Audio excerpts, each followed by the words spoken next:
Hello mga kapigi, kumusta kayo? So for today's video, ako naman po yung magtatanong sa inyo kung pag nag-upload ba kayo ng videos, meron din ba kayong natatanggap na ganyan galing kay Lola Meta?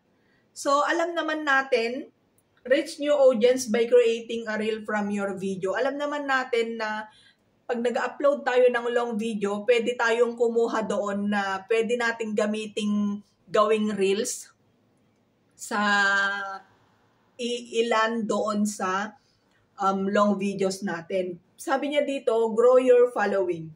You can grow your audience and gain new followers. Express yourself. Easily add music. You see, sabi ni Lola Meta, easily add music, effect yung mga laugh or sad or kung ano yung mga ginagamit natin. And more to your reel with our creative tools. Sabi niya.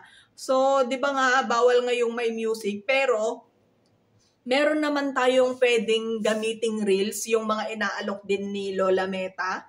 Pwede nating gamitin yon kahit hindi tayo in-invite dahil nga hindi pa naman, kung hindi pa tayo monetize.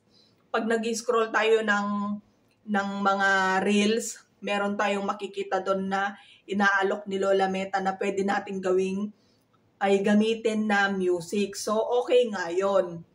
Pero, kapag hindi ka pa monetize at kumukuha ka sa mismong reels ng music, makaka-copyright ka kasi doon. Pero meron tayong pwedeng pagkuhanan ng free music, no copyright.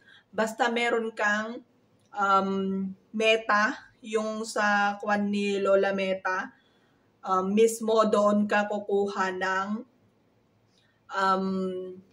music para iwas copyright. Pero minsan, para wala na lang magiging violation kasi pag minsan baka mamaya magka-violation pa. So minsan, iniiwasan ko na lang na gumamit ng music. Kung ano lang yung minsan, kung ano lang yung inaalok ni Lola Meta sa akin na music, yun lang yung ginagamit ko. Pero kadalasan, hindi na lang ako gumagamit ng music para, 'di ba, iwas na lang. So, yun lang. Gusto ko lang tanungin sa inyo kung meron din ba kayong natatanggap na ganyan pag nag-upload kayo ng long video or mag-upload kayo sa videos ng reels ninyo. So, yun lang mga kapigi. Sana merong sasagot kung meron ba kayong natatanggap din na ganito tulad sa akin. So, yun lang. Maraming salamat.